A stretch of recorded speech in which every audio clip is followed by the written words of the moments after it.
In this video, we've got a lot of noisy and dirty work going on out at the property today. I'm drilling bedrock and I'm compacting gravel. Hey everybody, welcome back to the Woodland Reboot. I'm changing gears a little bit today, and instead of cutting wood or milling wood, I'm getting ready to put the pins in the ground for the piers. So I've got my first corner marked out. That's drilled into the ground, 48 feet length, and I've already started marking where the pins are going to go every 8 feet for the posts, for the piers and the posts. Remember that the site for my garage, my land in general, sits right on top of the bedrock. The bedrock is very close to the surface. So I don't have the luxury of putting my foundation or my piers 4 to 5 feet down into any soil. I have to put them or attach my piers directly to the bedrock. So what you see me starting to do here is removing some of the gravel that's been laid down on the site, and I'm doing that so I can have access to the bedrock so that I can drill the holes for the pins. Now, with the location for the first pin cleared away, with the bedrock exposed, I can move forward with getting ready to get these pins into the ground. So how am I going to do this? Remember that I'm off grid, so I've got to get this generator over and fired up so that I can have a power source for the drill that I have to put these pins in the ground. I then need to measure and cut the rebar to length. And no, I'm not going to cut the rebar with the saw, the hand saw here. I'm going to also plug in my grinder with a cutting disc and use that to cut the rebar. I rented a Bosch hammer drill to drill the holes into the bedrock. It's a medium-sized hammer drill. I've got a 1/2 inch bit for it, and it really makes this type of work quite easy in terms of getting into the bedrock and creating those holes for the rebar to go into. I've selected the location for the first pin, so it's time to get busy here.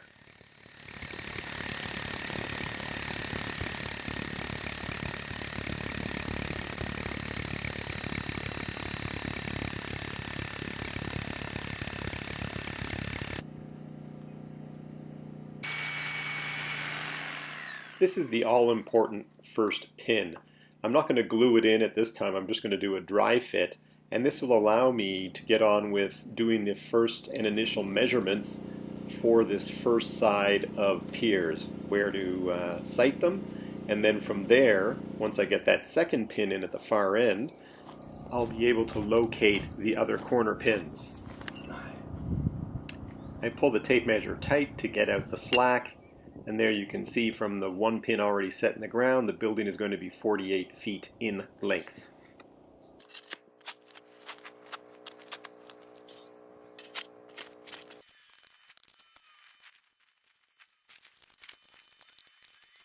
I again expose the bedrock so I can drill, getting ready to insert to dry fit 2 rebar pins in this corner. I'm now able to pull my tape measure tight and mark at 8-foot intervals because my posts are 8 foot on center from each corner, 48 feet long, so I'm at 8 feet, 16, 24, 32, and 40.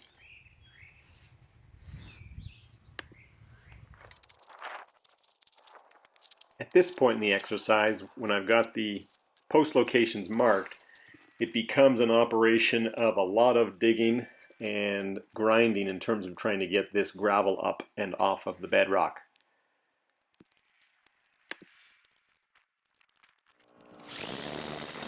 And then lots of drilling once the gravel is out of the way. I've got 2 pins for each pier, so on we go. I'm completely off grid on this property at this time, so again you're going to hear the generator start to hum as I get underway with the summer building, spring and summer building. So what I'm doing here is, as you can see, I'm drilling, I've dug down and I'm drilling right into the bedrock. I'm going to put my piers right on the bedrock. This is something that I've submitted to the local planning authorities, and it has been approved. It's quite common around here if you are sitting on bedrock. So I've got foot long 10 mil rebar. I think in the US that's equivalent to 3/8 rebar, just under half an inch. I'm going in about anywhere from 4 to 6 inches, so that's going to stick up into the pier anywhere from 8 to 6 inches. I'm not quite sure how high I'm going to come up with my piers right now. I'm just looking at the lay of the land, and I'm probably going to come up a minimum 12 inches above this grade right now. So here's the product I'm using to bind the rebar pins to the bedrock. It is what has been recommended to me at the various big box stores.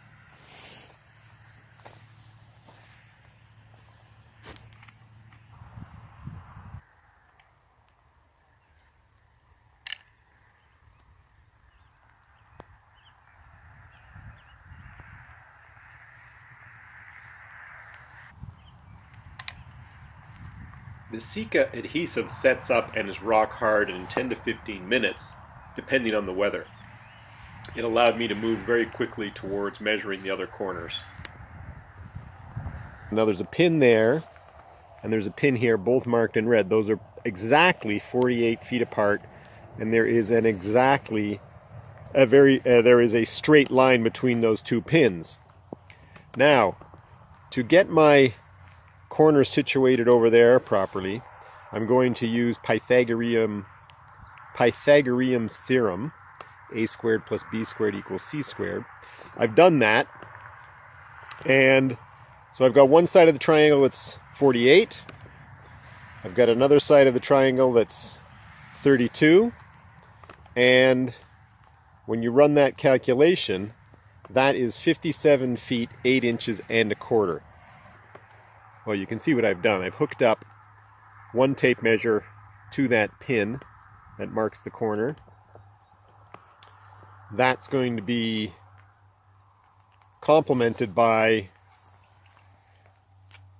this other tape that I'm going to hook to the pin up there, go over 32 feet. And where the two tapes intersect at that 32 foot mark and the 57 8 inches and 3/4 mark will be the corner of the building. So I measured it out and marked it.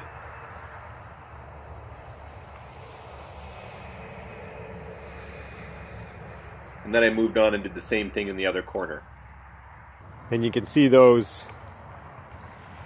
There's the long side, the hypotenuse C part of the triangle, part A, and part B over there. So B 48, A 32, C 57 feet 8 inches and a quarter, 8 1/4 inches, sorry. Put those over top each other and boom, that's where the red dot is. So once measured and marked, it was a return to a lot of shoveling and a lot of drilling to get ready to insert the pins.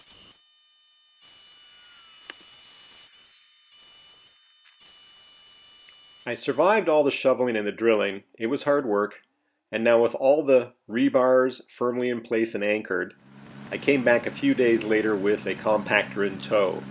This is a 400-pound plate compactor with a Honda engine, and it is good for, if I remember correctly, compacting aggregate 6 to 8 inches in depth. So it's perfect for my application right now.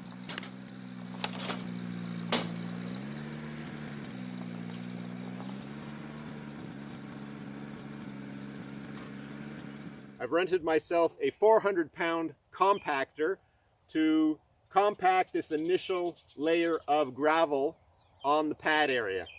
It's got a Honda engine. I don't see how many horsepower it is. It might be 16. It says GX160.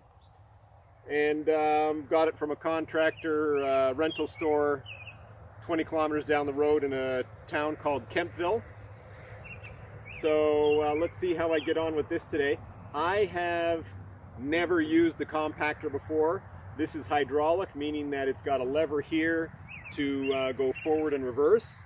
So wish me a little luck, and hopefully this doesn't take more than a couple hours to go over this gravel that's in this area right now.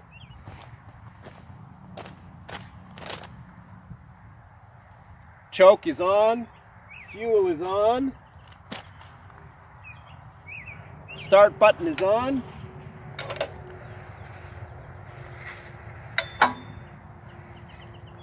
Revs are up.